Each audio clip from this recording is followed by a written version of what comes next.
بسم الله الرحمن الرحيم والصلاة والسلام وبارك على سيدنا محمد النبي وأزواجه أمهات المؤمنين وذريته وآل بيته كما صليت على آل سيدنا إبراهيم في العالمين إنك حميد مجيد. الحمد لله نحمده تعالى ونستعينه ونستغفره ونستهديه ونعوذ بالله تعالى من شرور أنفسنا ومن سيئات أعمالنا. من يهدي الله تعالى فهو المهتد ومن يضلل فلن تجد له وليا مرشدا. وأشهد أن لا إله إلا الله وحده لا شريك له وأن سيدنا محمدا عبده ورسوله ومصطفاه وخليله بلغ رسالة وأدى الأمانة ونصح الأمة وكشف الغمة وجاهد في الله حق جهاده حتى أتاه اليقين.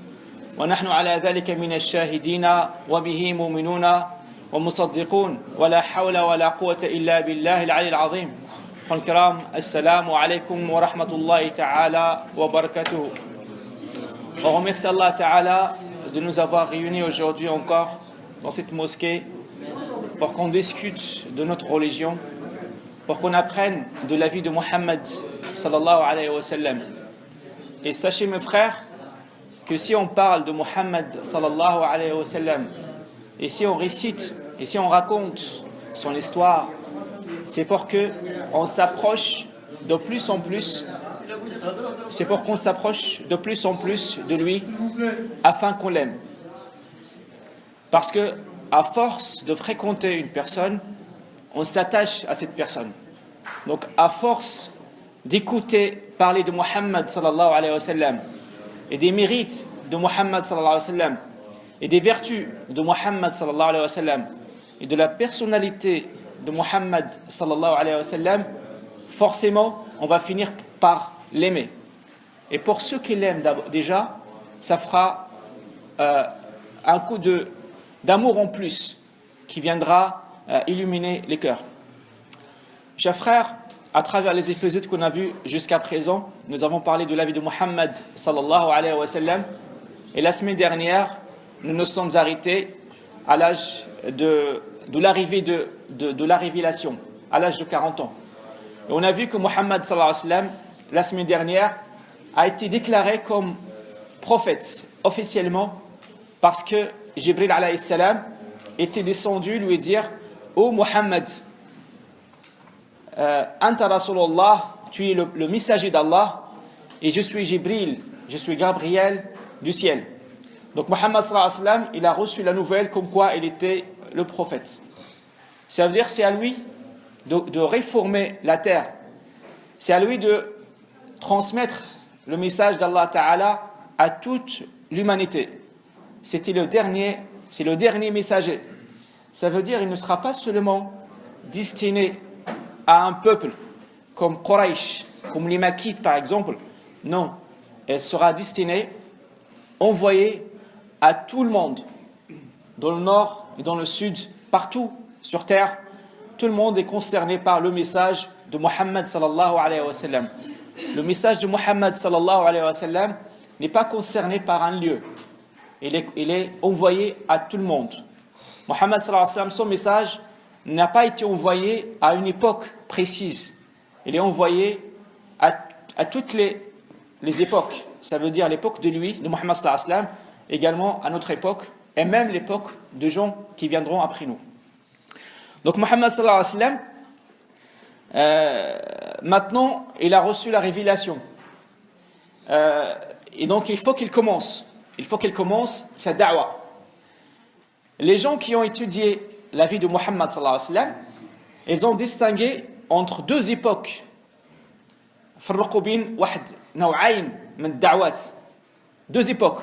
قالوا الدعوة السرية. Ils ont dit au début, Muhammad sallallahu alayhi wa sallam a commencé par l'appel discret, l'appel silencieux.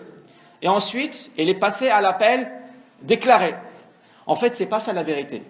C'est que Muhammad sallallahu alayhi wa sallam, au début, ne parlait pas à tout le monde de son message.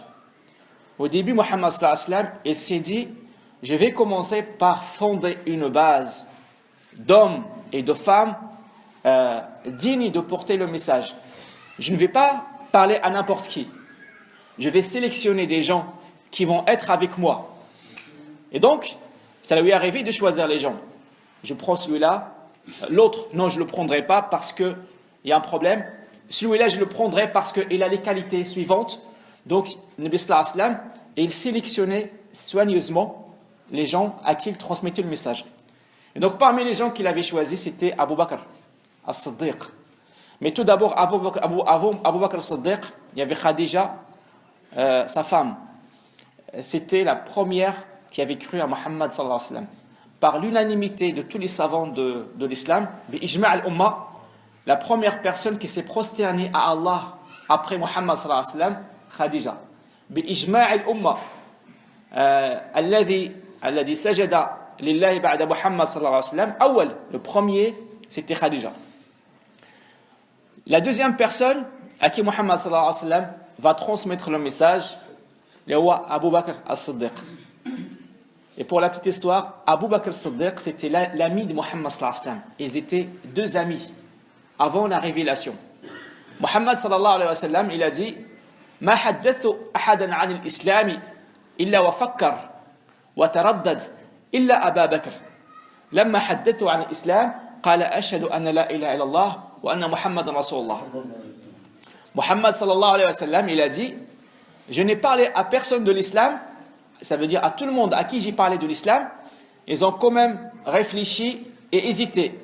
La seule qui n'a pas réfléchi, n'a pas hésité, c'était Abu Bakr radiyallahu anhu, qu'une fois je lui parlais de l'islam, il a dit j'atteste qu'il n'y a pas de divinité qu'Allah, ashhadu an la ilaha illallah, et que toi tu es le messager d'Allah.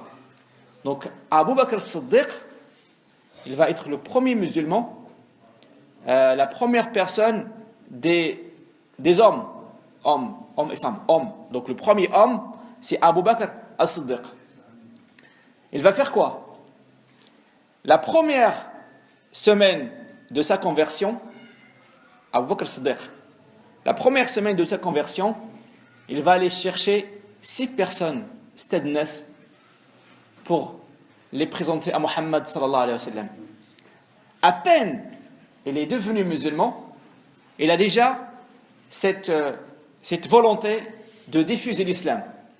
Il a fait venir 7 parmi les gens à qui le paradis a déjà été annoncé pendant leur vie. يعني جاب معاه 6 من المبشرين بالجنة. À peine est devenu musulman, en fait, subhanallah, maintenant si on compare entre Abu Bakr as-Siddiq et nous aujourd'hui, Abu Bakr as-Siddiq, le jour qu'il s'est converti, il connaissait quoi de l'islam? Peut-être aujourd'hui on connaît plus que lui à l'époque, parce qu'aujourd'hui on connaît le Fatiha, on connaît le Jannah an-Nar, on connaît le Hadith, on connaît beaucoup de choses. Abu Bakr as-Siddiq, il ne connaissait pas le Fatiha. Abu Bakr as-Siddiq, à peine, Yallah ou la muslim. Mais tout de suite, il a été chercher 6 personnes en plus d'un grand calibre. واحد معيار ثقيل. Donc, mais la différence entre nous et Abu Bakr, c'est Abu Bakr, il avait cet engagement qui était là dans son cœur dès le début. Donc, ce n'est pas une question de connaissance. Ce n'est pas une question de science. Parce qu'il y a beaucoup de personnes qui ont de la science, mais ne sont pas engagées. Mais tu peux avoir une personne qui a beaucoup de conscience et qui a de l'engagement, même s'il n'a pas de science, il est capable d'aller représenter l'islam partout. Il est capable, avec son comportement, avec la belle parole, avec le sourire, avec l'exemple qu'il donne, il est capable de faire da'wa pour l'islam. Donc Abu Bakr as-Siddiq, il va chercher 6 personnes de Mubashirin bil Jannah. Tout d'abord, je pose la question, je connais Omar de Mubashirin bil Jannah. Les Mubashirin bil Jannah, c'est des personnes qui ont reçu la nouvelle, à qui le paradis a été promise pendant leur vie. Ça veut dire avant même de mourir, le Nabi sallallahu alayhi wa sallam, il a même dit Anta min ashab al-jannah. Anta min ashab al-jannah. Ça veut dire l'affaire est classée. Had nas shkun hadou.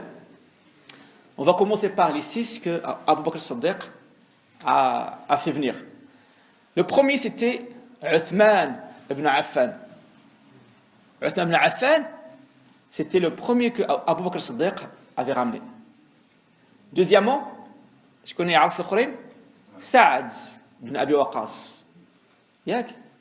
Ensuite, Abu Ubaida ibn al-Jarrah. ثم طلحة بن عبد الله ثم الزبير ibn al-Awwam, Touma Abdurrahman ibn Auf. En fait, ceux qui étudient l'histoire de l'islam, ils vont connaître, ils vont à chaque fois retrouver ces personnes dans les récits de Sunnah et de Sira. Saad ibn Abi Waqqas, c'est celui qui a ouvert le Qadisiyya. C'est toute une région. C'est à cause de lui, c'est grâce à lui que le Qadisiyya elle a été ouverte et devenue musulmane. Ça veut dire tous les musulmans de Qadisiyya, le hasanat, c'est dans le panier de Abu Bakr Siddiq. Parce que c'est Abu Bakr Siddiq, c'est lui qui a ramené Saad. Abu Ubaïd ibn al-Jarrah, c'est lui qui était le commandant de l'armée musulmane qui a été conquérir les Perses.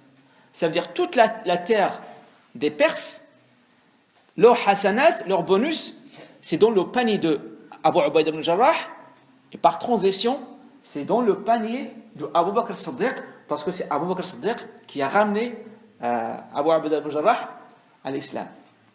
Subhanallah. C'est pour ça Muhammad sallallahu alayhi wa sallam, il a dit لو وزن إيمان أبو بكر في كفة ووزن إيمان الأمة في كفة لرجحت كفة أبو بكر. Abu Bakr.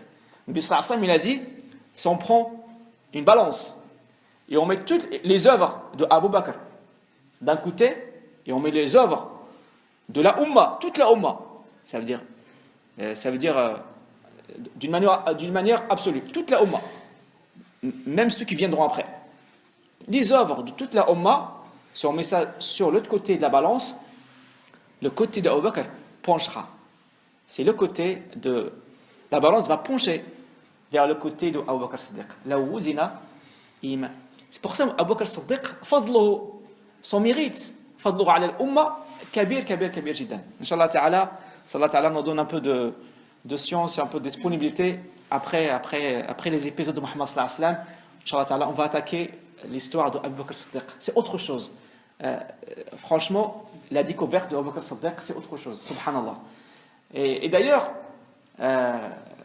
comment on peut imaginer Abu Bakr Siddiq? Il y a des gens qui l'imaginent quelqu'un qui est très gros, qui est très musclé.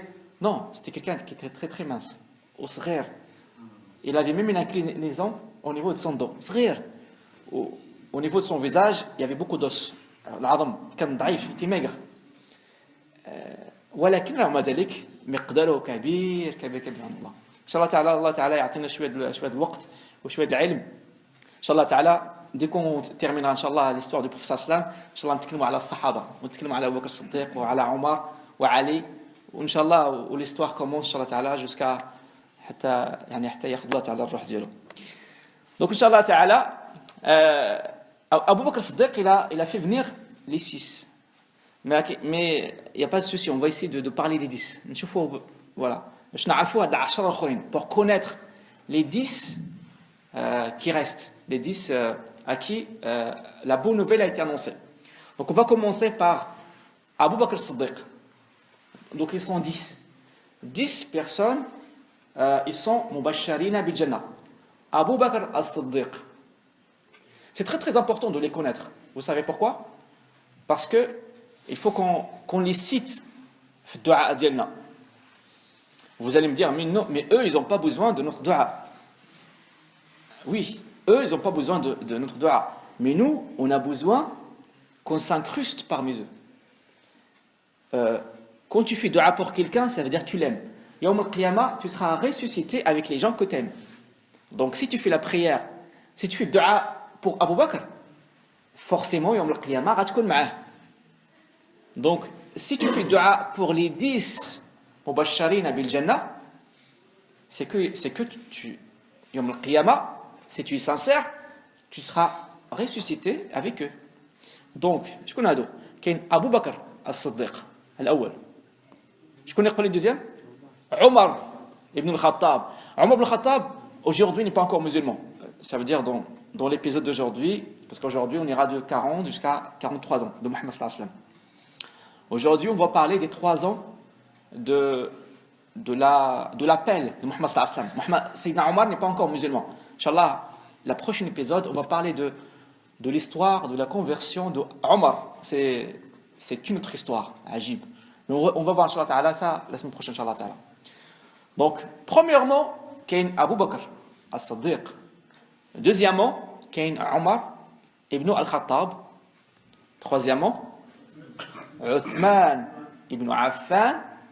Quatrièmement, Ali ibn Abi Talib. Donc déjà, c'est les 4 califes de l'islam. Ensuite, Amin al-Umma. Amin al-Umma, le secrétaire de la Umma, comme l'avait appelé Muhammad sallallahu alayhi wa sallam. Je connais Abu Ubaida ibn al-Jarrah. Thumma, celui qui a ouvert Al-Qadisiyya, Sa'ad ibn Abi Waqqas. Thumma, Abd al-Rahman ibn Auf. Thumma, Talha ibn Abdillah. Thumma, Az-Zubayr ibn al-Awwam. Il reste un dernier. Hein?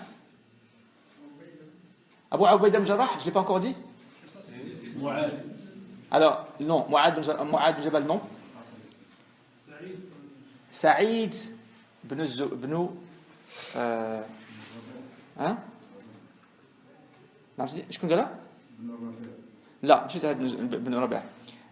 سعيد بن زيد. سعيد بن زيد. Non, Abu Huraira là.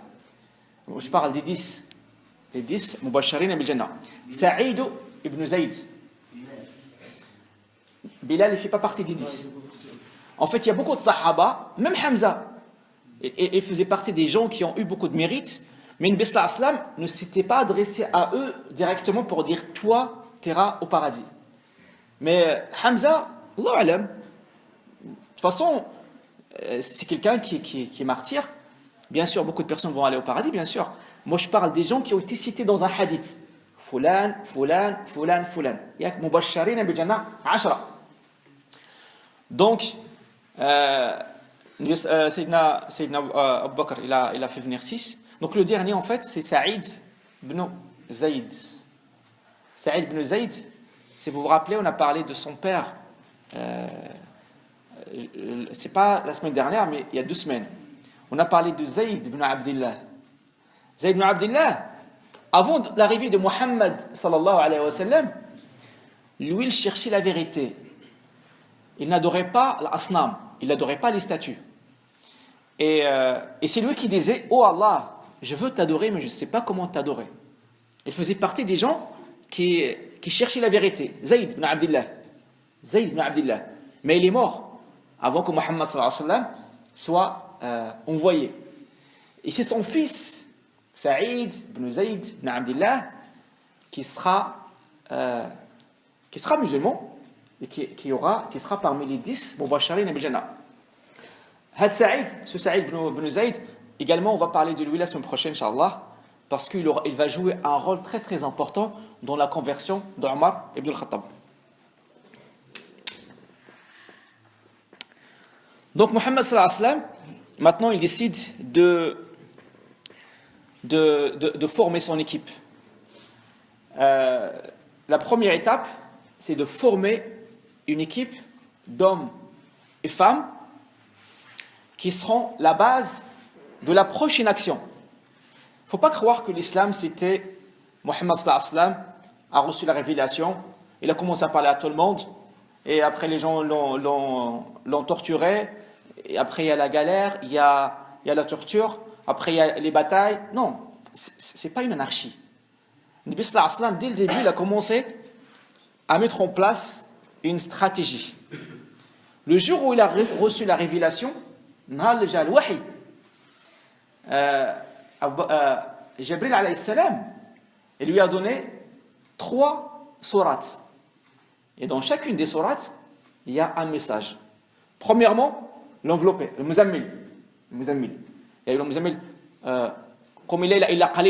ça veut dire, fais beaucoup de prières la nuit pour que tu puisses avoir beaucoup de force spirituelle.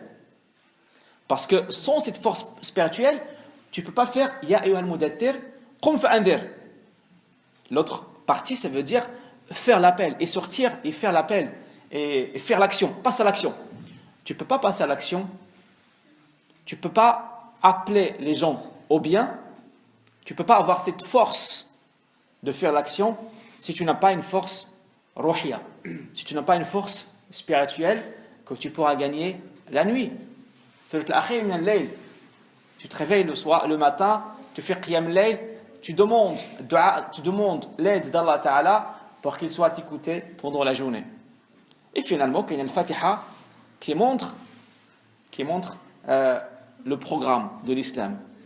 Alhamdulillah Rabbil Alamin, Ar-Rahman, Ar-Rahim, Malik Yawmiddin. Comme on a dit la semaine dernière, celui qui comprend Al-Fatiha, il a compris le Coran Karim. Donc, Muhammad sallallahu alayhi wa sallam, il va cibler les gens. Il va cibler vraiment les élus. Les élus. Ça veut dire, ça lui est arrivé de croiser quelqu'un qui serait intéressé par l'islam, mais Muhammad sallallahu alayhi wa sallam ne va pas le choisir. Parce qu'il y avait quelque chose qui peut porter préjudice pour da'wa. شي حاجه تقدر تضر الاسلام. Donc là, كانوا كيجيو عند الناس كيقولوا لا انت راك ضعيف. خليك في قلبك يعني ونهار نبان جي عندي. Il y avait des gens qui venaient voir Muhammad sallallahu alayhi wa sallam. Muhammad sallallahu alayhi wa sallam leur disait toi tu es faible, mais tu peux croire en moi et dès que tu vois que l'islam commence à propager, viens me voir. كانت هذه المسألة. Donc c'est comme ça que Muhammad sallallahu alayhi wa sallam avait commencé sa stratégie. Donc les premières semaines, il y avait des gens qui venaient. Après 6 mois, Muhammad sallallahu alayhi wa sallam, il a formé une équipe de 45 personnes. 45 شخص. 45. Imaginez les 45 piliers de l'appel. 45 شخص. يعني subhanallah. Si ce n'était pas ces gens, autrement dire, l'islam aujourd'hui il est encore là grâce à ces 45 personnes. Chouf, aïe masjid, n'importe quelle mosquée qui se construit sur terre aujourd'hui, Hassan Delako, là, 4000 nas, 45 شخص. Parce que vous étiez les élus que Muhammad sallallahu alayhi wa sallam avait choisi pour commencer. Et parmi les 45, il y avait combien d'hommes et combien de femmes? Quand 28 رجل و 17 femmes. 28 hommes et 17 femmes. Parce que Muhammad sallallahu alayhi wa sallam, il sait que l'islam n'est pas envoyé qu'aux hommes. Que même les femmes, elles sont concernées par l'islam. Afin de transmettre un message à une société, il faut cibler également les femmes. Et d'ailleurs, les femmes, elles ont la capacité de transmettre plus que les hommes. Parce que la femme, c'est elle qui est en contact avec ses enfants. La femme, c'est elle qui peut influencer son mari. Et donc, Muhammad sallallahu alayhi wa sallam, il avait bien compris cette parité. Muhammad sallallahu alayhi wa sallam, il s'adressait aux hommes et aux femmes. Et même, il y avait même des hommes qui étaient venus embrasser l'islam grâce à leurs femmes, ou à leurs sœurs, ou à leur maman. Subhanallah. Muhammad sallallahu alayhi wa sallam, il a toujours compris l'importance de la femme dans son appel.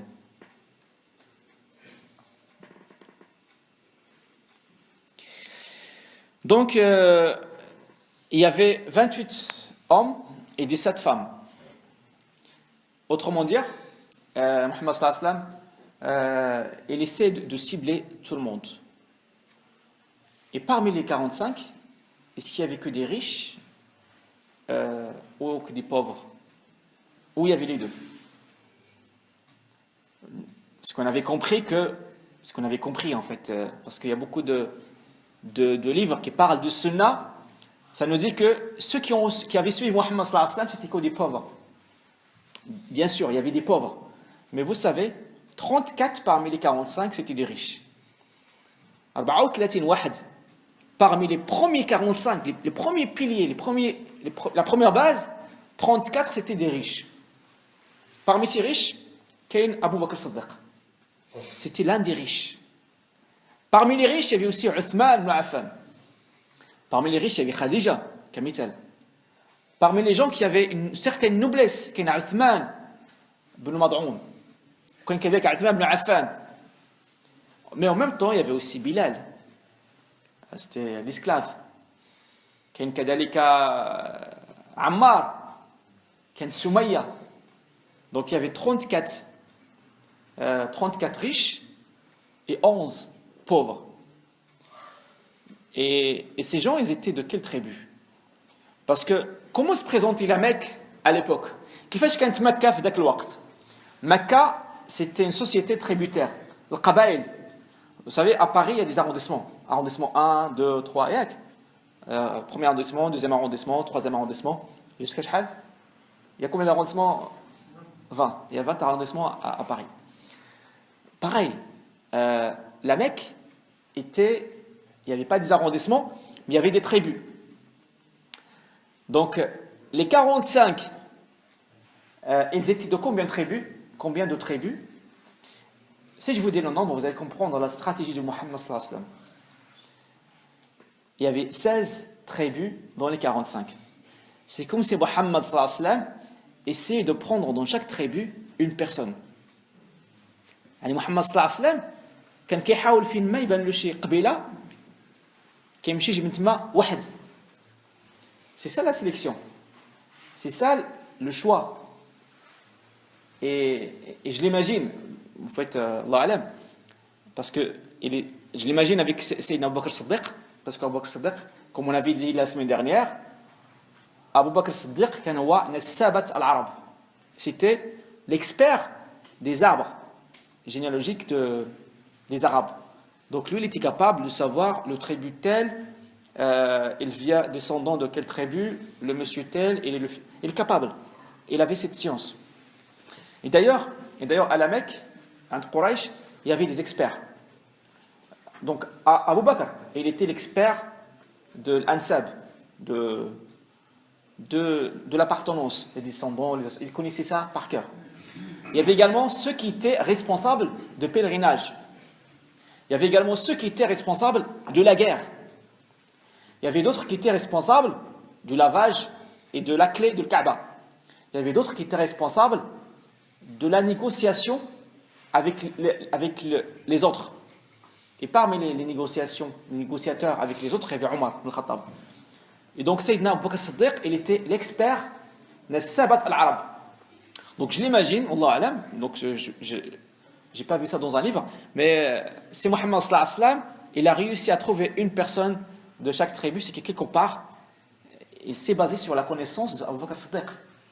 ديك القبيله خاصنا فيها شي واحد شنو هي القبيله اللي ما عندنا شي واحد ديك القبيله نمشيو نجيبوا منها شي واحد donc Mohammed sallallahu alayhi wa sallam il a réussi à s'implanter à s'infiltrer partout à la Mecque.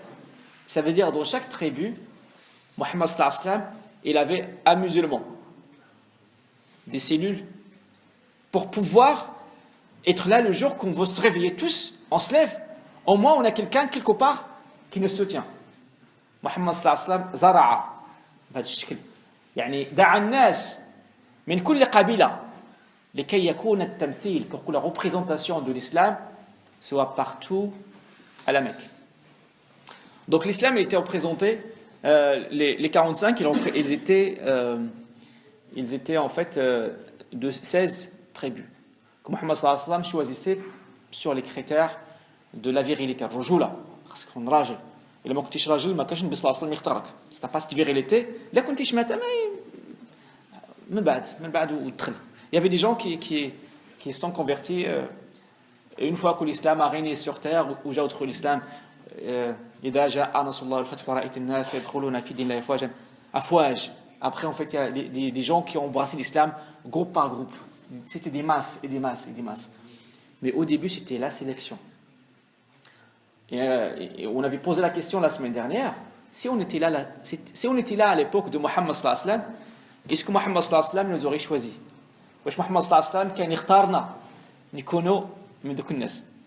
Il y a des gens qui vont dire de toute façon je me pose plus la question parce que je suis plus à cette époque, ça y est en fait Mohammed sallallahu alayhi wa sallam il a fait son choix, je suis pas concerné par cette question.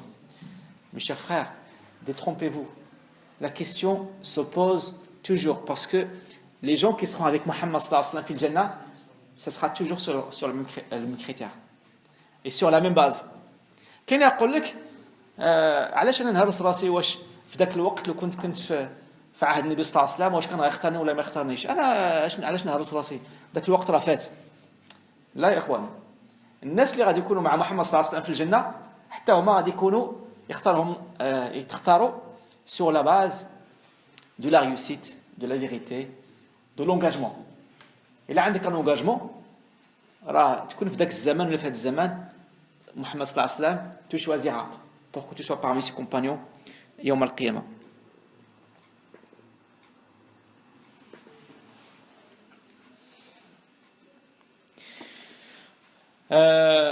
Donc Muhammad sallallahu alayhi wa sallam, il a, déjà en fait, si on se pose une question, alors en fait, les plus proches de Muhammad sallallahu alayhi wa sallam, واش يدخل الإسلام ولا لا?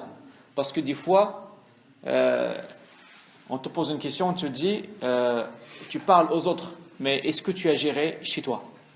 Déjà chez Muhammad sallallahu alayhi wa sallam, il y a qui? Je connais on essaie de répéter en fait pour que les gens, il faut qu'on ait ce sentiment qu'on fait partie de la famille de Muhammad sallallahu alayhi wa sallam. Donc, quand j'ai assisté lors de la première épisode sur l'arbre généalogique de Muhammad sallallahu alayhi wa sallam, Muhammad c'est pour qu'on ressente une appartenance à Muhammad sallallahu alayhi wa sallam et à la famille de Muhammad sallallahu alayhi wa sallam. Plus tu ressens cette appartenance, plus tu t'approches de lui, plus tu vas l'aimer. Plus Yawm al-Qiyamah, il sera avec toi et tu seras avec lui. Donc, il y a qui à la maison de Muhammad sallallahu alayhi wa sallam? Donc, il y a Khadija, sa femme. Donc, elle est déjà musulmane. Donc, on a dit c'est la première par l'unanimité, mais ijma' les ulama, par l'unanimité de tous les savants de l'islam, la première personne qui s'est prosternée à Allah après Muhammad sallallahu alayhi wa sallam, c'est Khadija. Et ensuite, Muhammad sallallahu alayhi wa sallam, il avait hein?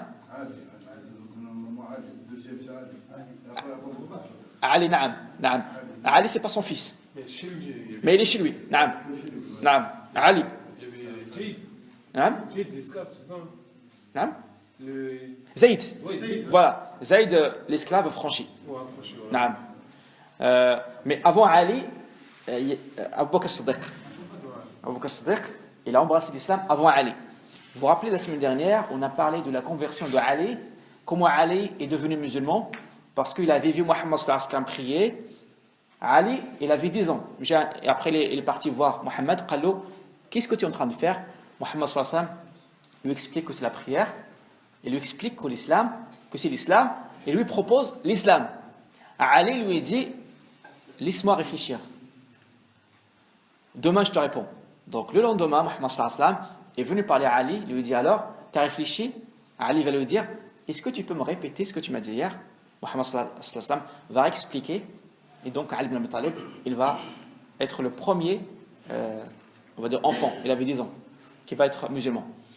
En fait, entre ce décalage, une journée, Abu Bakr est déjà musulman. Donc, Abu Bakr, sabaq Ali. Yak. Donc, Ali et Zayd, ils sont à la maison de Muhammad sallallahu alayhi wa sallam. Il y a qui d'autre? Les filles de Muhammad sallallahu alayhi wa sallam. Je connais Aqla Alayhum. Qui se rappelle des filles de Muhammad sallallahu alayhi wa sallam? Zaynab, naam. Kalthum, Ruqayya et Fatima Zahra. Non, Fatima Zahra. Et à ce moment-là, Ruqayya et Kalthum, ils sont déjà fiancés, martoubat. Ils sont fiancés par qui? Par Utba et Utayba. Hein? Naam. Ils sont fiancés à leurs cousins, qui sont les enfants de Abi Lahab, qui sera le pire ennemi de Muhammad sallallahu alayhi wa sallam. Son oncle, l'oncle de Muhammad sallallahu alayhi wa sallam s'appelle Abi Lahab. Et donc en fait, ces enfants, Utba et Utayba, ils seront les deux, ils vont demander les mains voilà, des filles, Ruqayya et Kalthum. Donc les quatre filles de Muhammad sallallahu alayhi wa sallam, ils seront toutes musulmanes. Donc Muhammad sallallahu alayhi wa sallam, il ne peut pas être un bon exemple à l'extérieur s'il n'était pas un bon exemple à l'intérieur. Parce que comme j'avais expliqué la première fois, j'ai dit en fait que Muhammad sallallahu alayhi wa sallam, même sa femme qui le côtoyait, même ces femmes qui le côtoyaient au quotidien, instant par instant, ils ont attesté qu'il était quelqu'un d'une moralité très très noble. Donc Muhammad sallallahu alayhi wa sallam, il donnait un bon exemple aux gens à l'extérieur. Il donnait également un bon exemple aux gens à l'intérieur. C'est pour ça, en fait, dès qu'il a annoncé qu'il était prophète, tout le monde l'a suivi. Nous, on est comment? Nous, peut-être à l'extérieur, on montre un bon exemple, mais dès qu'on entre à la maison, on a des défauts. On a des défauts. Muhammad sallallahu alayhi wa sallam, il arrive toujours à gérer, c'est toujours la même image. Toujours la même image, à l'extérieur ou à l'intérieur. C'est toujours la même image. Donc, après avoir formé cette équipe de 45, et d'ailleurs, en fait, encore une fois, il y a une histoire de Sha'ath ibn Qais. Sha'ath ibn Qais, c'est quelqu'un qui était à la Mecque pendant les premiers jours de la révélation. L'Oula. Donc là, il était en train de... C'était pendant le pèlerinage. Le pèlerinage, en fait, même avant l'islam, il y avait quand même le pèlerinage. Sauf qu'il se faisait d'une manière différente. Muhammad sallallahu alayhi wa sallam arrive avec une autre formule de pèlerinage, mais avant Muhammad sallallahu alayhi wa sallam, les gens venaient quand même faire le pèlerinage, parce que quoi qu'il arrive, il y avait quand même une croyance à une certaine religion de Ibrahim alayhi salam, qui était ancienne, mais les gens y croyaient, et même Quraysh, et même beaucoup de mécréants à l'époque, ils disaient que nous, on n'adore pas les statues. Nous, on adore Allah, mais on passe par les statues comme raccourci vers Allah Ta'ala. Donc il y avait quand même des gens qui venaient faire le pèlerinage. Donc il y avait une fois, c'était le pèlerinage, et la Sha'ath ibn Qais, il venait pendant Minan, pendant le Hajj. Il s'était à Minan, il était en train de faire une transaction commerciale avec l'Abbas. L'Abbas, c'est qui l'Abbas? Am Muhammad sallallahu alayhi wa sallam. C'est l'oncle de Muhammad sallallahu alayhi wa sallam. نعم سيدي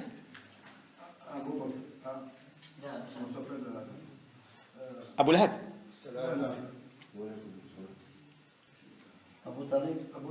نعم نعم نعم نعم oui, oui, je me suis trompé peut-être. Donc Muhammad sallallahu alayhi wa sallam, il avait beaucoup d'oncles. Hamza, Abu Lahab, Abi Talib, Al-Abbas, Safiya, c'est sa tante, plein. Donc Sha'ath ibn Qais. Safiya, sa tante et sa femme. Hein? Safiya, c'est sa tante. Et sa femme. Non, sa tante. Sa femme, Safiya. Oui, mais là je parle de Safiya bint Abdul Muttalib. D'accord? Inch'Allah. D'accord, Inch'Allah. Donc ce qui fait Sha'ath يعني كان شعث بن قيس كان يدير واحد الكوميرس. Il était en train de faire une transaction. Ash'ath ibn Qais, il était en train de faire une transaction avec l'Abbas, l'oncle de Muhammad sallallahu alayhi wa sallam. En même temps qu'il faisait la transaction, يعني كيتباعوا وكيتشراو, Ash'ath, il regardait, il y a une tente qui est واحد الخيمة. Et de la tente, il y a un homme qui sort, qui commence à faire la prière. Muhammad sallallahu alayhi wa sallam. Ensuite, il y a un enfant qui sort, qui se met à côté de lui pour faire la prière, Ali. Et ensuite, il y a une femme qui sort de la tente, qui commence à faire la prière derrière les deux hommes, Léa, Khadija.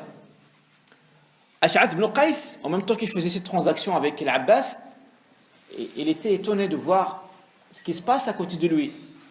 Il a dit à l'Abbas, c'est qui ces gens? L'Abbas lui a dit, ça c'est mon neveu, Daoud Khoya. Et l'autre aussi c'est mon neveu. Et la femme que tu vois avec eux, c'est la femme de Mohammed, de mon neveu. Et Ash'ath lui dit, qu'est-ce qu'ils font? Il lui dit, ils font la prière. Ash'ath, c'est la première fois qu'il voit ça, il lui dit, et pourquoi? Il lui dit, parce que il prétend. Abbas, il dit, il y a da'i annahu nabi. Allo, Mohammed prétend que c'est un prophète. Et Ash'ath, en fait, il était vraiment déconcentré et faisait plus attention à son commerce. Il regardait Mohammed sallallahu alayhi wa sallam faire la prière. Et là, l'Abbas lui dit, Hal turidu an ukallimah? Est-ce que tu veux que je lui parle de toi? Est-ce que tu veux le rencontrer? Parce que c'est mon neveu, est-ce que tu veux que je vous fasse une rencontre? Ash'ath, il se met en silence, un petit moment, il dit, bon, on continue le commerce. On continue le commerce, donc il n'a pas rencontré Muhammad sallallahu alayhi wa sallam. Les années passent, dazu sanawat, 20 ans après, Ash'ath ibn Qais, il viendra dire Ashhadu an la ilaha illallah wa anna Muhammad Rasulullah, tout en pleurant. Il pleure, il prie. Qala Muhammad sallallahu alayhi wa sallam, mais pourquoi tu pleures? Quand tu dis Ashhadu an la ilaha illallah, tous les péchés sont effacés. قال له non يا Mohammed, c'est pas ça. Je pleure parce que j'avais l'opportunité d'être le troisième des premiers, mais j'ai raté l'occasion. يعني, il avait l'occasion d'être l'un des trois. Vous vous rappelez, rien le fait d'être l'un des 45 premières personnes, c'est un mérite. Imagine, être le troisième des hommes, bien sûr. Être le troisième des hommes, il avait la possibilité de l'être. Al-Hassan Maqal. Mais il avait raté. Donc, il venait voir Mohammed sallallahu alayhi wa sallam tout en pleurant. Il y a un autre homme qui s'appelle Dhul Jawshan al-Dababi. Dhul Jawshan al-Dababi, c'était un homme qui avait croisé Mohammed sallallahu alayhi wa sallam pendant les premiers jours de l'appel. هنا قال له محمد صلى الله عليه وسلم قال له هل لك إلى أن تكون من الأوائل. Mohammed sallallahu alayhi wa sallam lui dit, est-ce que tu veux être parmi les premiers? Dhul Jawshan al-Dababi n'a pas écouté le message. C'est seulement après la conquête de la Mecque, ça veut dire 20 ans après, que lui il reviendra pour dire Ashhadu an la ilaha illallah wa anna Muhammadan Rasulullah. Et celui qui a raconté le hadith, il a dit, on a vu Dhul Jawshan mettre ses doigts dans sa bouche. Ça veut dire en fait la rage. Pourquoi la rage? Parce qu'il a raté l'occasion d'être le premier. Mohammed sallallahu alayhi wa sallam lui a dit, est-ce que tu veux être parmi les premiers? C'est pour ça, les Ikhwan al-Kiram, quand tu vas habiter dans une ville où tu es le seul musulman et tu vois qu'il n'y a pas de mosquée, essaie d'être le premier à lancer le message, à commencer le projet. Essaie d'être le premier dans ton travail à chercher une salle de prière. Essaie d'être le premier. Parce que le mérite d'être le premier n'est pas terminé. Il y a toujours des endroits sur terre où il n'y a pas l'islam. Donc essaie d'être le premier. Essaie d'être le premier dans ta famille qui se réveille à faire le fajr et qui réveille tout le monde. كما كيقولوا يعني جيب 10 لا جيب 1000 ramène 1000. Et si tu n'arrives pas à ramener 1000, ramène 100. Si tu n'arrives pas à ramener 100, ramène 10. Si tu n'arrives pas à ramener 10, ramène 2. Ou la wahad. Si tu n'arrives à ramener personne, ramène toi-même. Le mérite des gens qui ont commencé les premiers, fadlum Allah ta'ala, kabir jiddan. Donc la première stratégie de Mohammed sallallahu alayhi wa sallam, c'était de former les gens capables sur qui on peut compter après, sur qui on peut compter prochainement. Ensuite, après avoir formé cette base, Mohammed sallallahu alayhi wa sallam va recevoir un autre ordre. Fasda' bima tumar wa a'rid 'anil mushrikin. Annonce ce qu'on t'a ordonné et détourne-toi des associateurs. يعني اصدع بما تؤمر وأعرض عن المشركين. Allah Ta'ala يقول له الآن on a fini la première étape, on a des gens virils, des gens dignes de ce nom qui sont avec toi. Maintenant il faut passer à autre chose. Il y aurait des gens, parce que jusqu'à présent en fait il n'y a pas de confrontation avec Quraysh. Pour l'instant il n'y a pas de problème. Pour l'instant tu veux suivre Mohammed sallallahu alayhi wa sallam, tu le suis, il n'y a personne qui te dit quoi que ce soit. Donc ça veut dire quoi? Isda'. Déjà isda', c'est un verbe qui montre sda'. Ça veut dire en fait tu vas avoir des problèmes. Isda' bima tumar wa a'rid 'anil mushrikin. Et déjà Allah Ta'ala commence à lui parler de mushrikin. Ça veut dire que tu vas avoir des ennemis. Quelqu'un il aurait dit mais pourquoi on ne reste pas dans la première partie? Donc, la première phase, on était très bien, on fait notre prière, on fait notre jeûne, on est tranquille. Mais c'est pas ça l'islam. L'islam, c'est pas faire ta prière tranquillement. L'islam, c'est pouvoir dire al-haqq. L'islam, c'est rentrer, fréquenter les gens et leur donner le conseil. C'est pour ça que quand j'avais posé la question il y a 3 semaines, je vous ai dit, est-ce qu'on a le droit d'imiter Mohammed sallallahu alayhi wa sallam et d'aller chercher une grotte et faire la méditation dans cette grotte? On avait dit non, on n'a pas le droit. On n'a pas le droit de s'isoler. Ça, c'était un cas particulier pour Muhammad sallallahu alayhi wa sallam, parce qu'il y avait besoin de ça pour purifier son âme, pour le préparer pour le message. On n'a pas le droit de s'éloigner des gens. Nous, il faut qu'on soit entre les gens. Il y a 3 ans, il y a un frère, il m'a dit, moi mon souhait, c'est d'avoir un projet qui me fait rentrer ne serait-ce que 1000 € par mois. Et que je parte à Médine, et là-bas je fais la prière toute ma vie. Le même skin, il pense que c'est le top de l'islam. Là, c'est pas l'islam. Ça, c'est la fuite. Allah Ta'ala n'a pas besoin de ta prière. Bien sûr, il faut que tu pries. Allah Ta'ala barak tkoun wast nas. Allah Ta'ala ja'alaka khalifa, pour que tu représentes son message et tu l'exposes à l'humanité. Allah Ta'ala ne t'a pas créé pour l'adorer, parce que Allah Ta'ala عنده ملائكة كتار كيعبدوه. Si Allah Ta'ala voulait des gens pour l'adorer, il ne t'aurait pas créé khalifa. Tu sais, khalifa, c'est-à-dire qu'il te représente. Ça veut dire te représente pour le pire et le mal, pour le pire et le meilleur. Ça veut dire tu dois partager les douleurs avec les gens. Tu dois partager le bonheur avec les gens. Tu dois supporter la tuerie des gens, la torture des gens. Les gens vont se moquer de toi. Les gens vont dire que tu es un fou. Tu nous embêtes. الناس غادي يقولوا شحال من حاجه ولكن انت مسلم. محمد صلى الله عليه وسلم الناس اتهموه بانه مجنون. النبي صلى الله عليه وسلم il a été désigné, on a dit qu'il était un fou, il était un sorcier, il était un poète, il était un menteur. Pourquoi? Parce qu'en fait il s'est mis entre les gens et commence à parler d'Allah, de l'islam. Mais avant de décider, de déclarer l'appel, il n'y avait personne qui lui disait ça.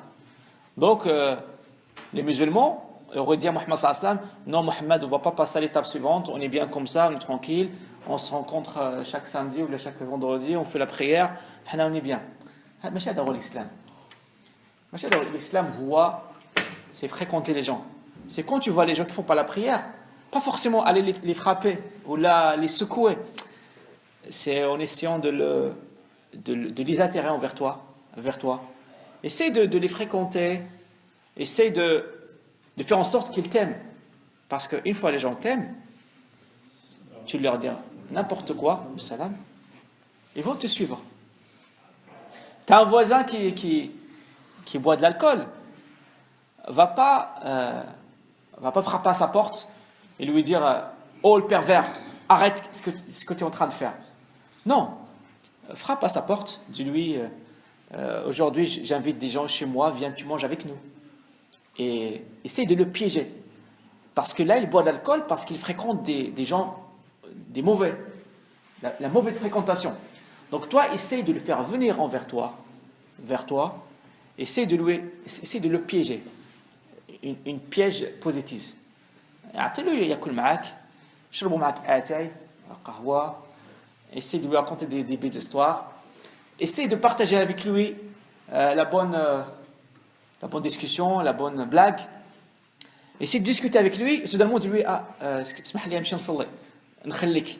et tu le laisses. Tu fais la prière. Lui, au moment où tu le laisses, il cogite. Peut-être qu'il ne viendra pas avec toi la première fois. ولكن غادي يجي معاك la 4e fois. Peut-être la 4e fois, il viendra avec toi à la mosquée, mais il continuera toujours à boire l'alcool. واحد النهار غايقول واش بيني وبين الالكول؟ اش بيني وبين الالكول؟ Qu'est-ce que j'ai à faire avec l'alcool? اش بيني وبين هذا الحرام؟ ويخليه. C'est mieux de procéder de cette manière que d'aller le croiser, de lui faire de la morale en plein public comme font quelques gens qui ne font que fuir les gens de l'islam, que de rapprocher les gens de l'islam. Donc, se mélanger avec les gens et diffuser le message de l'islam, ça ne passe pas inaperçu. Ça peut ramener des problèmes. Ça peut ramener des graves problèmes. Donc, Muhammad sallallahu alayhi wa sallam, il s'attendait à ça. Ça allait arriver à un moment. C'est pour ça qu'il a fallu préparer la bonne base. Comme ça, une fois qu'on commence à parler aux gens clairement de l'islam et qu'on commence à avoir des ennemis, on a comme une base. On est représenté partout. Dans chaque tribu, on a quelqu'un, on a 2 personnes. Dans chaque famille, on a un musulman. Donc c'est impossible d'éradier l'islam. On ne peut pas le retirer parce que maintenant, l'islam il est bien implanté. À la fin de cette période, ça veut dire les 3 ans, les musulmans ils étaient 200 personnes, 200 wahd. Donc le 200 wahd, avant que Mohammed sallallahu alayhi wa sallam décide de passer de l'appel discret à l'appel déclaré, il a formé une base de 200 personnes, 200 من العيار ثقيل, 200 personnes du grand calibre. واحد العيار اللي ثقيل جدا. Maintenant, il sait qu'il y a une base sur qui on peut se baser pour aller à l'étape suivante. Donc il reçoit l'ordre وأنذر عشيرتك الأقربين, et en même temps il reçoit فاصدع بما تؤمر. Mohammed sallallahu alayhi wa sallam reçoit deux versets. Isda' bima tu'mar, ça veut dire déclare ce qu'on t'a ordonné. Deuxièmement, wa anzir ashirataka al-aqrabin, et rappelle les gens qui sont proches à toi. Donc Mohammed sallallahu alayhi wa sallam recevra les deux, mais Allah ne lui a pas dit par qui commencer. Commencer par sa famille ou commencer par les autres. En fait, quand je dis la famille, je parle de son tribu, les plus proches. La Mecque, c'est une société tributaire.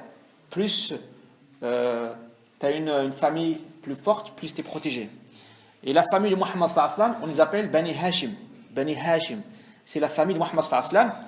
C'est une famille qui avait une certaine noblesse, un certain rang, une noblesse qui était très respectée. Mais dans les 200 personnes qui ont suivi Mohammed sallallahu alayhi wa sallam, on ne trouvait pas toute la famille de Mohammed sallallahu alayhi wa sallam. Donc la famille proche de Mohammed sallallahu alayhi wa sallam, sa femme et ses enfants, ils sont des musulmans. Mais ses oncles, ses cousins et compagnie, non, ils ne se sont pas convertis. Donc Mohammed sallallahu alayhi wa sallam, maintenant, il va recevoir les 2 versets. Il faut qu'il décide par qui commencer.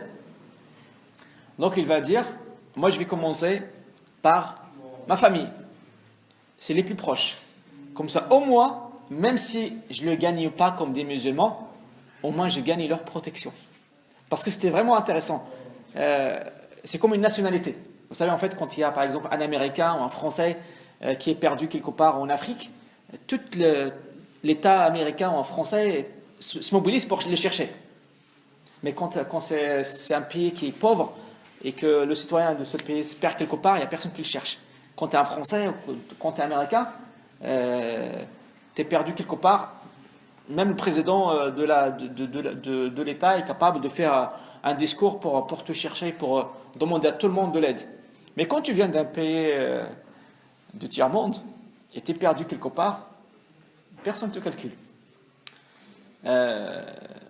Bon, on ne va pas rentrer dans ce détail, c'est pas le but, mais Mohammed sallallahu alayhi wa sallam, pour lui, c'était très très important de parler à sa famille. C'était très très important de parler à sa famille. S'ils veulent le suivre, soit, très bien. S'ils ne veulent pas le suivre, au moins, il veut garantir leur alliance, leur protection. Donc il va décider d'organiser un repas familial. Mohammed sallallahu alayhi wa sallam décidera d'organiser واحد الوليمة, un repas familial. غادي يعرض على الناس العشاء. Et parmi les gens qui seront là, il y aura 45 personnes, 45 شخص أو أكثر تقريبا ما بين 50 و 45. Et dans ces personnes, il y a ses cousins, ses oncles, il y avait également sa famille, sa proche famille. Il y a aussi le chef de Bani Hashim, le roi Abu Talib. Abu Talib, c'était le chef de Bani Hashim. Donc le tribu de Mohammed sallallahu alayhi wa sallam, le chef du tribu, c'était Abu Talib. Il y aura aussi le plus riche de la famille, le roi Abu Lahab. Le plus riche de la famille de Mohammed sallallahu alayhi wa sallam, c'était Abu Lahab. Donc Mohammed sallallahu alayhi wa sallam va inviter ces gens. Ils vont bien manger, au radis à clos, et en même temps qu'ils bougeaient, Abu Lahab, il regardait Muhammad sallallahu alayhi wa sallam. Muhammad sallallahu alayhi wa sallam, il voulait faire quoi? Il voulait donner à manger aux gens. Une fois mangé, il va faire un discours. Il dit لهم تعالي دعيهم l'islam. Abu Lahab, quand il voit Muhammad sallallahu alayhi wa sallam, toute la soirée. Les gens, ils ont mangé. Muhammad sallallahu alayhi wa sallam voulait se lever pour parler. Hana waqaf Abu Lahab. La première confrontation, le premier choc. Sadma al-Oula.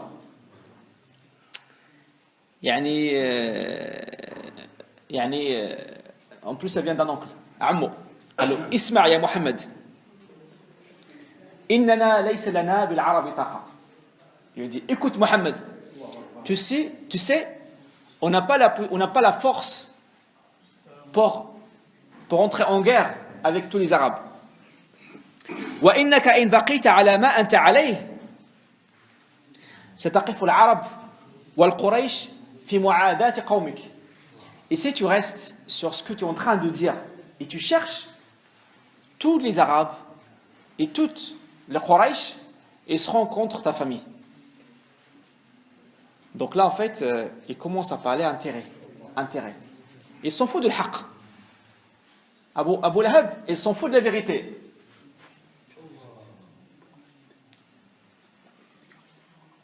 Il y a une voiture qui bloque, c'est quoi?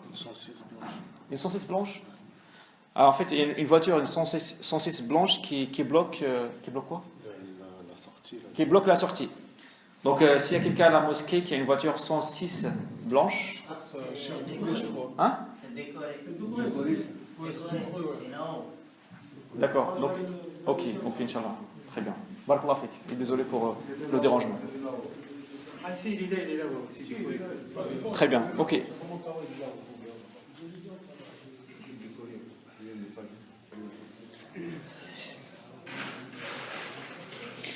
قال له اسمع يا محمد اعلم أننا ليس لنا بالعرب طاقة وإنك إن بقيت على ما أنت عليه ستقف العرب وقريش في معاداة قومك ولا أعلم بأحد من العرب أتى على قومه بشر مما جئت به. يعني c'est un message clair. Il lui a dit, sache Mohammed qu'on n'a pas la force pour être contre tous les Arabes. Et si tu continues dans ton message et ce que tu es en train de faire, tout le monde sera contre ta famille. Et nous, on n'a pas la force. Et il a dit en plus, et j'ai pas vu quelqu'un qui a ramené un malheur pire que ce que tu as ramené à ta famille. Abu Lahab. علاش Abu Lahab قال هكا علاش؟ Parce que Abu Lahab c'était le plus riche de la famille. C'était le plus riche. C'est pas. Il y a des gens qui vont croire que Abu Lahab déteste Muhammad sallallahu alayhi wa sallam. كاين يقول لك بأن محمد بأن أبو لهب ما يحبش محمد صلى الله عليه وسلم. C'est pas vrai. Parce que le jour de la naissance de Muhammad sallallahu alayhi wa sallam, celui qui a organisé une grande fête, c'était Abu Lahab. Il a organisé une grande fête à l'honneur de la naissance de Muhammad sallallahu alayhi wa sallam. Et pour montrer l'amour à Muhammad sallallahu alayhi wa sallam, les enfants de Abu Lahab, ils vont demander au mariage les filles de Muhammad sallallahu alayhi wa sallam. Donc il l'aimait bien, il l'aimait beaucoup même, quand il aimait bzaf. Mais quand on parle des intérêts économiques, ça c'est autre chose. Ça veut dire quoi dire la ilaha illallah?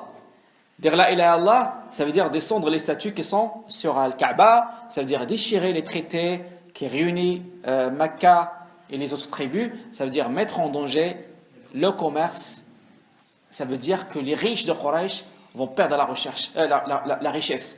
Abu Lahab, il était le riche de la famille, ما بغاش لا هادشي ما عندنا ما نديرو به تحمق نقول لا اله الا الله وتمشي لي فلوسي. Muhammad sallallahu alayhi wa sallam, il ne voulait pas rentrer en débat avec son oncle, donc lui il voulait parler, son oncle l'a interrompu, son oncle a dit que tu as ramené un malheur à ta famille, on ne va pas débattre, c'est pas grave, je ne vais pas parler cette fois-ci. Donc les gens vont manger et vont partir. Muhawala. Muhammad sallallahu alayhi wa sallam, il a essayé, mais ça n'a pas marché. Pourquoi ça n'a pas marché? Pour qu'il nous enseigne que nous aussi on peut faire des choses qui ne vont pas marcher. Mais ce n'est pas parce que ça n'a pas marché que c'est la fin du monde. ما نجحش المحاولة نقلبوا على شي حاجة أخرى. Mohammed sallallahu alayhi wa sallam, on va dire c'est un échec. On peut le dire. Ça n'a pas marché. فكر. Parce que Mohammed sallallahu alayhi wa sallam, il n'avait pas le miracle. واحد المعجزة. Mohammed sallallahu alayhi wa sallam, tout ce qu'il a fait avec تدبير ديالو بوحي من الله تعالى. Mohammed sallallahu alayhi wa sallam, نعم سيدي. لا هنا نزل على الوحي دابا.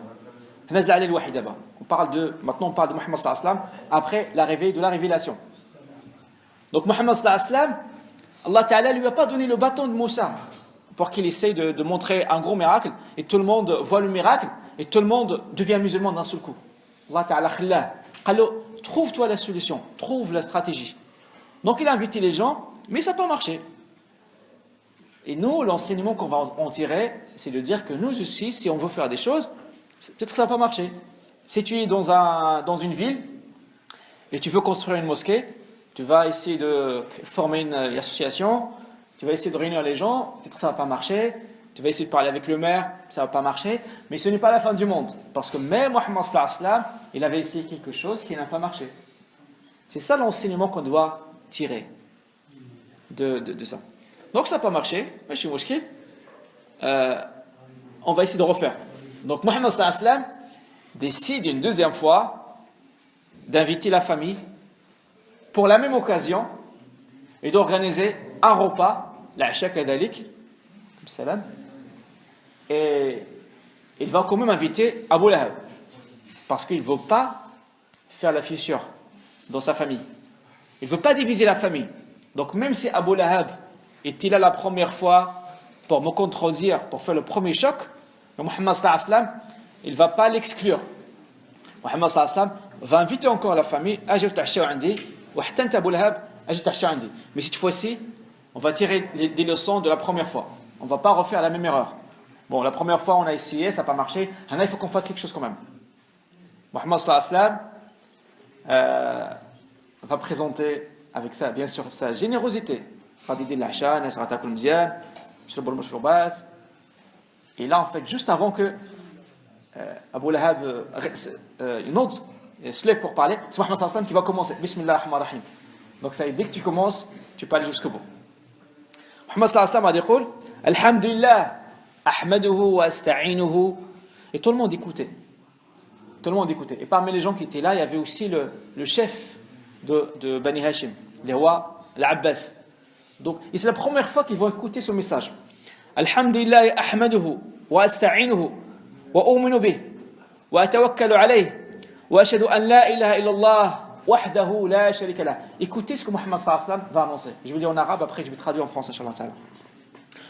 Wallahi, law kadhabtu ala an-nas jami'an ma kadhabtukum. Le sallallahu alayhi wa sallam, il s'adressait à sa famille. Il leur disait Wallahi, si je mens à tout le monde, à vous je ne mentirai pas. Vous êtes ma famille, ma qadis kadhib alaykum. Wallahi, law gharartu an-nas jami'an ma gharartukum. Et par Allah, si j'essaie de tromper tout le monde, mais pas vous, je ne vous tromperai pas.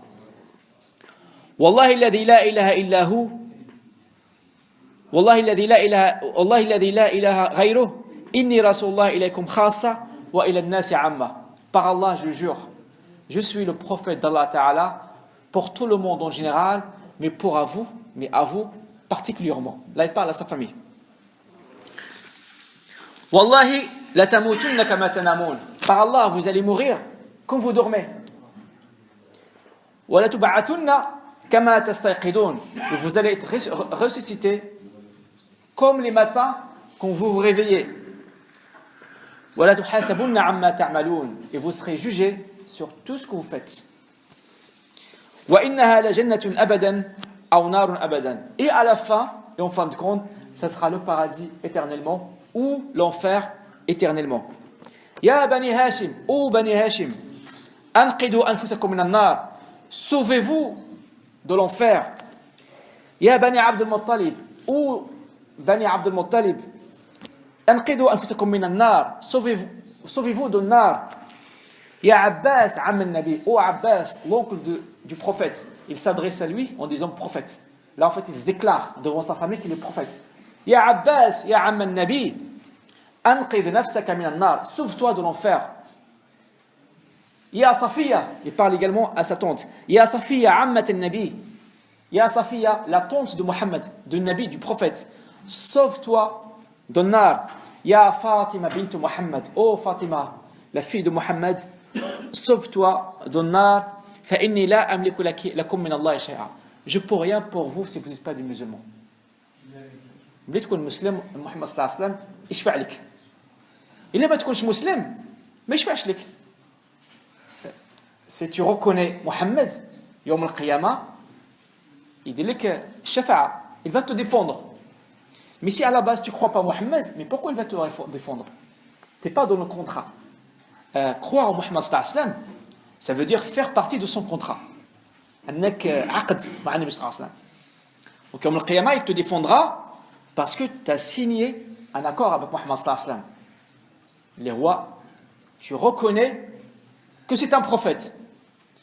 Mais si Yawm al-Qiyamah, tu viens et toi, tu ne reconnais même pas que c'est un prophète, pourquoi tu veux qu'il te défende? Il y a des gens qui te disent moi je ne suis pas musulman, mais je fais des bonnes œuvres. Il y a des gens qui ne sont pas des musulmans, mais qui ont beaucoup de projets en Afrique ou en Asie pour les pauvres. Ces gens, est-ce qu'on voit aller à l'enfer ou au paradis? Tu leur dis, est-ce que c'est des musulmans? Ils te disent, non, ce n'est pas des musulmans. Ils croient au prophète? Non, ils ne croient pas au prophète. Et c'est quoi leur religion? Non, ils n'ont pas de religion, c'est des athées. Ben alors pourquoi tu me parles de l'enfer et au paradis? Ils ne croient pas à ça. Pourquoi ils vont aller au paradis? Allège. Ils ne croient même pas à ça. On aime tout le monde. On aime tout le monde. Mais il ne faut pas qu'on soit gêné à dire, si tu n'es pas musulman, ne cherche pas le paradis au Qiyamah. Ne le cherche pas. Parce que le paradis, c'est l'aboutissement d'un contrat que tu as avec Allah Ta'ala. Si toi, à la base, comme par exemple l'héritage, parlons de l'héritage, quelqu'un est mort, il a laissé une fortune. Est-ce que toi, tu peux prendre une partie de cette fortune? Non, parce que tu ne fais pas partie des gens qui vont avoir l'héritage. Tu n'es pas son fils, tu n'es pas sa fille, tu n'es pas sa femme, tu n'es pas son homme. Non, tu ne fais pas partie de la manière. Si tu veux parler de paradis, viens, crois à Mohammed sallallahu alayhi wa sallam. Si tu ne crois pas à Mohammed sallallahu alayhi wa sallam, cherche même pas. Cherche même pas. Ça ne nous gêne pas de le dire. Ça ne nous gêne pas de le dire. Parce que ça, c'est l'islam. Mohammed sallallahu alayhi wa sallam l'a dit, on le prend tel quel. Donc, قال لها فإني لا أملك لكم من الله شيئا. Ça veut dire, si vous ne croyez pas à l'islam, même si vous êtes mes proches, si tu es ma fille à Fatima, si tu ne deviens pas musulmane, je ne peux rien pour toi. En plus, après, il a regardé à Fatima, il a dit, Ya Fatima bint Muhammad, salini ma shi'ti min mali, fa inni la amliku laki min Allah shay'an. Oh Fatima, il s'approche à sa femme, il lui dit, demande-moi ce que tu veux de ma richesse, demande mon argent. J'ai dit quoi? Allah يسمح لي. خلاص. الله ينوركم. Il regarde à sa fille Fatima, قال لها, oh Fatima, demande-moi ce que tu veux, demande mon argent, demande ma richesse, ma fortune, demande ce que tu veux. Mais cherche pas à ce que je te sauve de l'enfer si tu n'es pas musulman. Donc ça c'est le discours que Mohammed sallallahu alayhi wa sallam avait fait à sa famille. Qu'est-ce qui s'est passé? L'Abbas, le chef de tribu, regarde par terre. Hamza, l'Assad islam, le lion de l'islam. Il n'est pas encore musulman. Là, pareil, il va faire quoi? Il baisse sa tête. Safiya kadhalik. Subhanallah. Safiya ou l'Abbas, même l'Abbas tawa. Ou Hamza, ils seront les gens qui vont défendre Mohammed sallallahu alayhi wa sallam plus tard, qui seront des musulmans sincères. À ce moment, ils n'avaient pas osé franchir le pas. C'est pour ça, si tu as un voisin qui ne fait pas la prière aujourd'hui, sois patient. صبر معاه.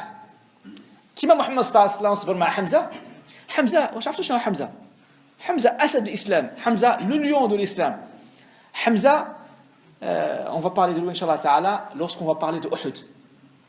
Inch'Allah, dans la suite des événements qu'on va voir, là en fait on essaie de prendre la vie de Mohammed sallallahu alayhi wa sallam étape par étape. Mais il y a des épisodes où on va parler de quelque chose précisément.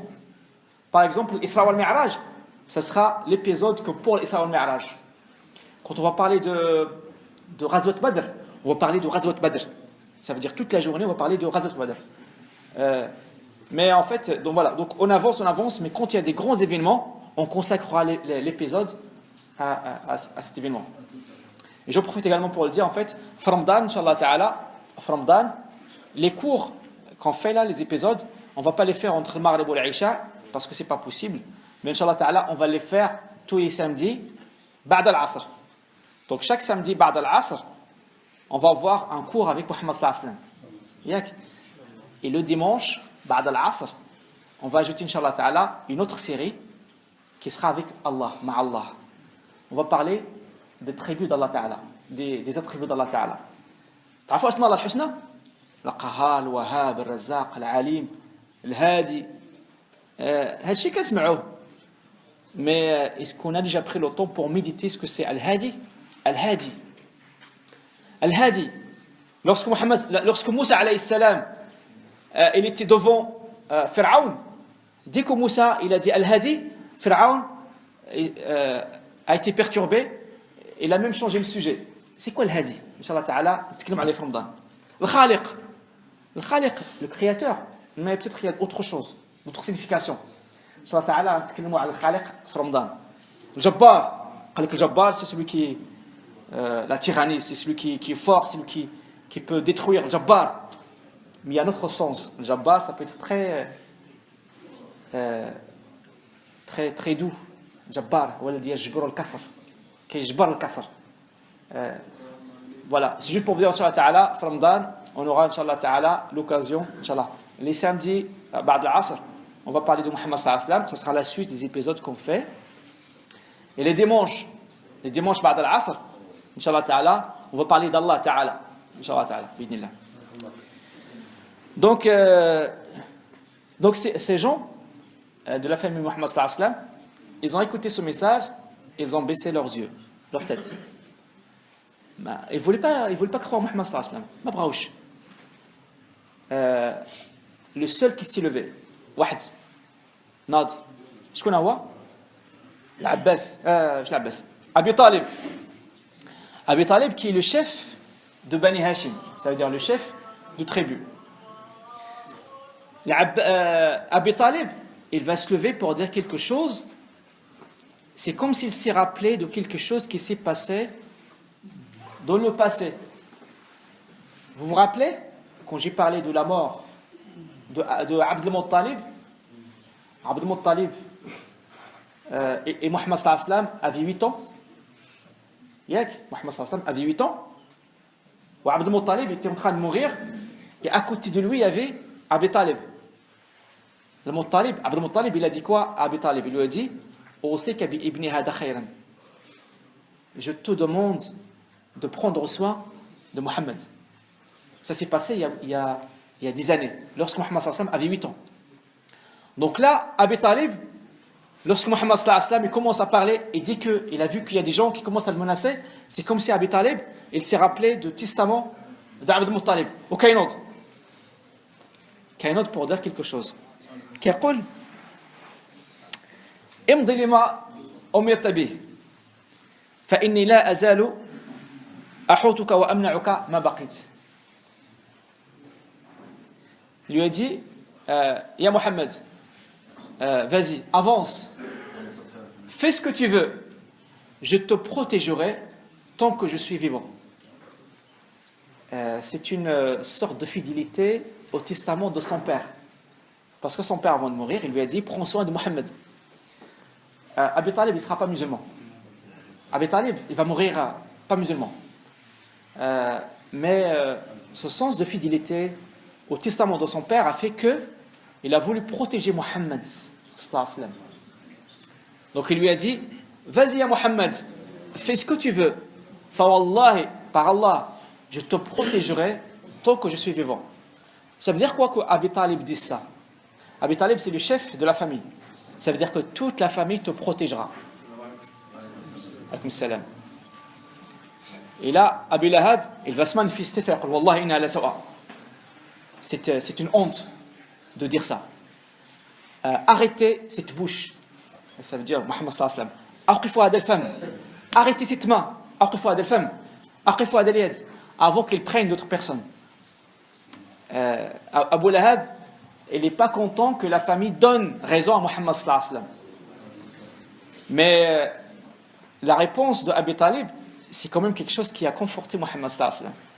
Parce que maintenant, au moins, je sais que ma famille, elle est là pour me protéger.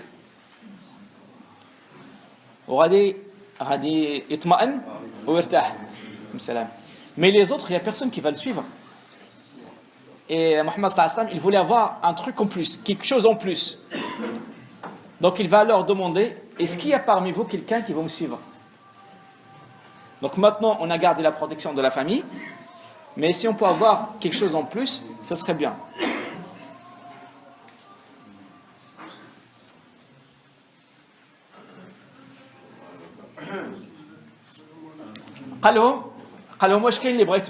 Est-ce qu'il y a parmi vous quelqu'un qui va me suivre? Les mêmes personnes, en fait, ils ont tous... En fait, ils aiment tous Mohammed sallallahu alayhi wa sallam. كلهم كانوا يحبون النبي صلى الله عليه وسلم. كلهم كانوا يحبون النبي صلى الله عليه وسلم. Tous. ولكن soit ils avaient quelque chose dans leur cœur qui les empêche à croire à Mohammed sallallahu alayhi wa sallam, à le suivre, soit parce qu'il y a une sorte d'orgueil, soit parce qu'il y a des gens qui veulent attendre un petit peu pour voir comment les choses vont se passer, soit parce qu'il y a quelqu'un qui s'inquiète pour son commerce. Et dans le silence, il y avait un qui se manifeste, qui dit Ana atba'uka ya Muhammad. C'était qui? C'était Ali. Ali, 13 ans. Et donc, lorsque lui il a vu sa main, il a dit je te suis, Mohammed. Tout le monde s'éclate de rire. Tout le monde se moque de Mohammed sallallahu alayhi wa sallam. Ça veut dire en fait, tu as voulu avoir les adultes et c'est un gamin, entre parenthèses. C'est un gamin qui t'a suivi. Yani, vous imaginez la position dont Mohammed sallallahu alayhi wa sallam il était. Qalo, tu voulais avoir les grands, tu voulais avoir des adultes, c'est qu'un gamin qui t'a suivi. Voilà. Donc, en gros, ton message n'attire pas les grands. Ton message n'attire que les petits. Hasha an yakuna Ali gamin. Ali rajul. C'est pas parce qu'ils ont dit qu'il était gamin qu'il est gamin. C'est pas parce qu'ils ont dit que Mohammed c'est un menteur qu'il est un menteur. C'est pas parce qu'ils ont dit que Mohammed c'est un sorcier qu'il est un sorcier. Ils disent ce qu'ils veulent. ولكن الحق يبقى. الحق يعلو ولا يعلى عليه. Quelqu'un à la place de Mohammed sallallahu alayhi wa sallam, il aurait fait quoi? Il aurait dit oh là là, la honte. Connais-tu ou khalitina? T'aurais dû te taire. Fallait pas parler. Allez, t'es petit, fallait pas parler. Non, Mohammed sallallahu alayhi wa sallam, une considération pour tout le monde. Il se lève, Mohammed sallallahu alayhi wa sallam, et prend la main de Ali ibn Abi Talib. Il reconnaît ce courage de Ali ibn Abi Talib. Donc ça, c'était la fin de la rencontre. Mohammed sallallahu alayhi wa sallam n'a pas réussi à avoir quelqu'un en plus, mais quand même, il a réussi à avoir la protection de la famille.